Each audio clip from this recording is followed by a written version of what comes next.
Iran is tonight denying reports that armed Kurdish militants are crossing into the country from Iraq. It follows reports that Iranian Kurdish militia have been consulting with the US in recent days about whether and how to attack Iranian security forces. A coalition of groups based on the Iran-Iraq border in the semi-autonomous region of Iraqi Kurdistan has been training to mount such an attack in hopes of weakening the regime, as James Vizina reports. It could lead to yet another escalation in the war.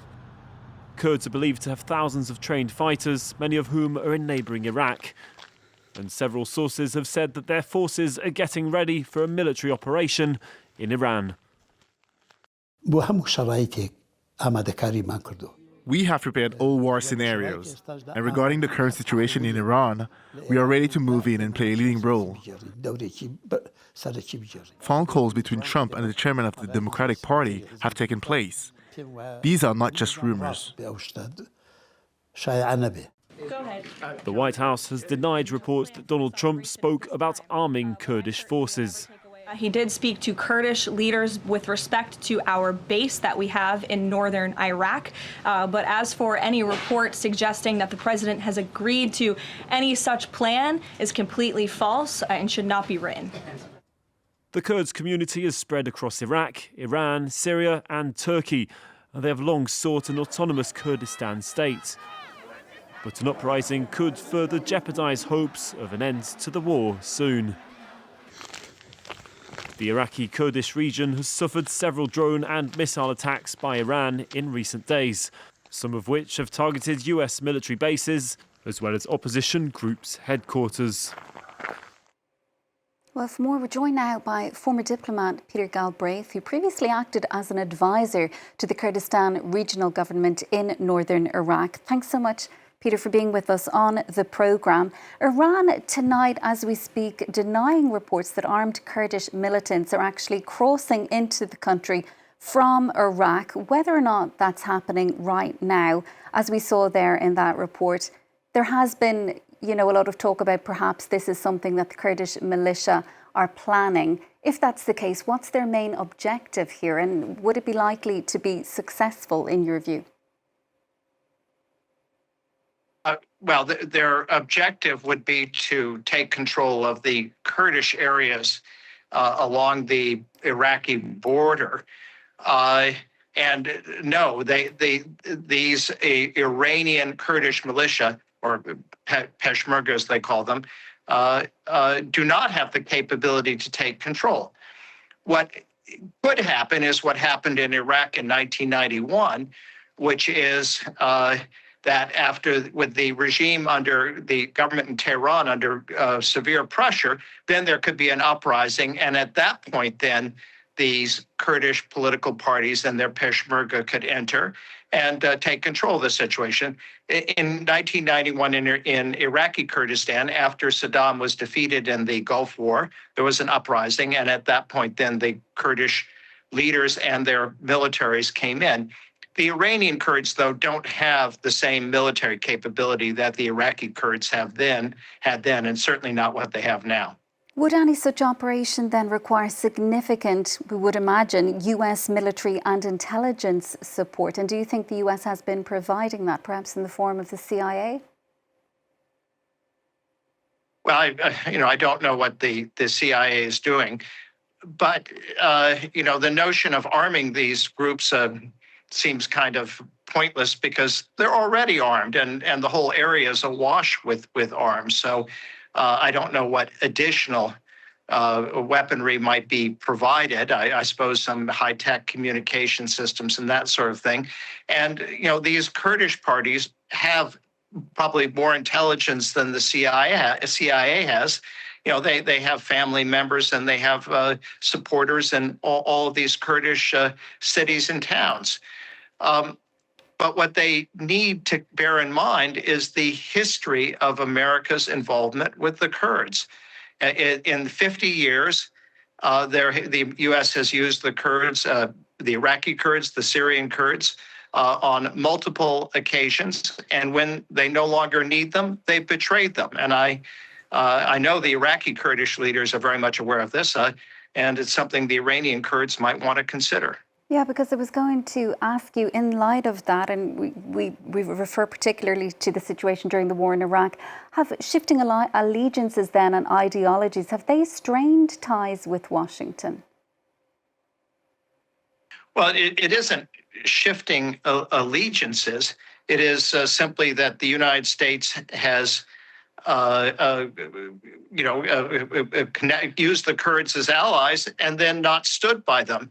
And Donald Trump has been a serial betrayer of the Kurds. In 2017, he actually allowed Qasem Soleimani and Abu Mahdi Muhandis to use American Abrams tanks to attack the Kurds in the city of Kirkuk after the independence referendum and take it. In 2019, he had a conversation with Erdogan just after the Syrian Kurds had defeated the Islamic State, and he gave the green light to Erdogan to attack the Kurds, which he did.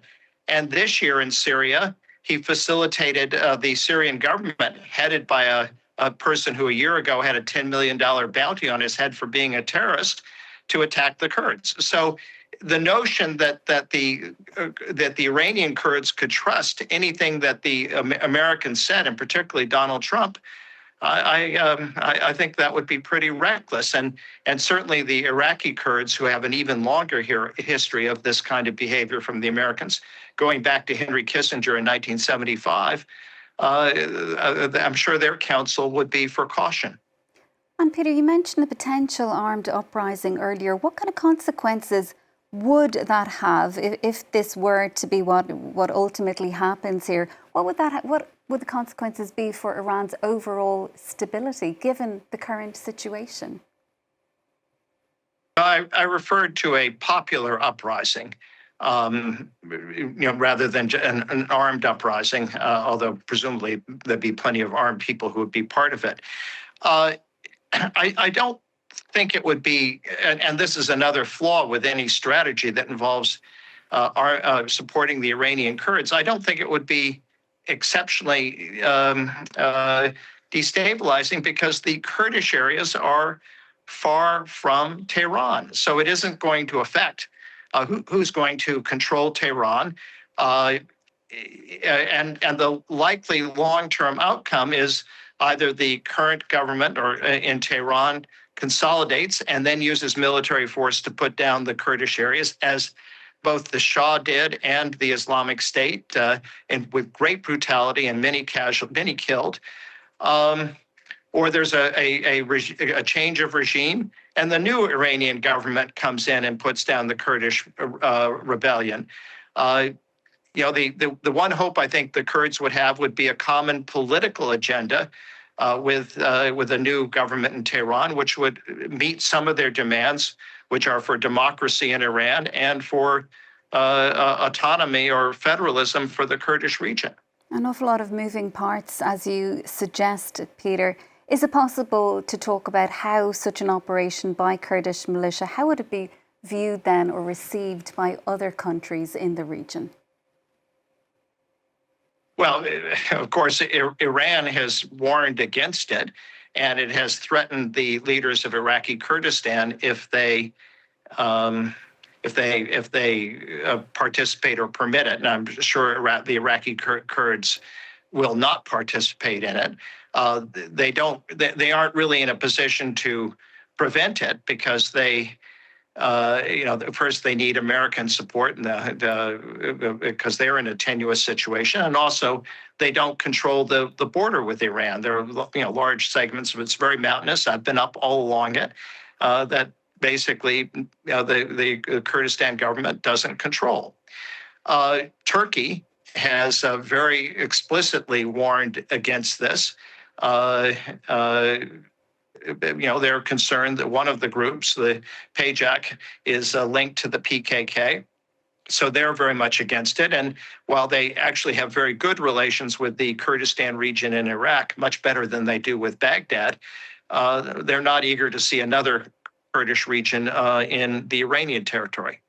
And a little bit more widely speaking, Peter, where do you think all of this is likely to go? We're hearing this evening that Washington now suggesting that this conflict could last at least 8 weeks. Just a day ago, Donald Trump was talking about this continuing for 4 or 5 weeks. Where are things heading, do you think?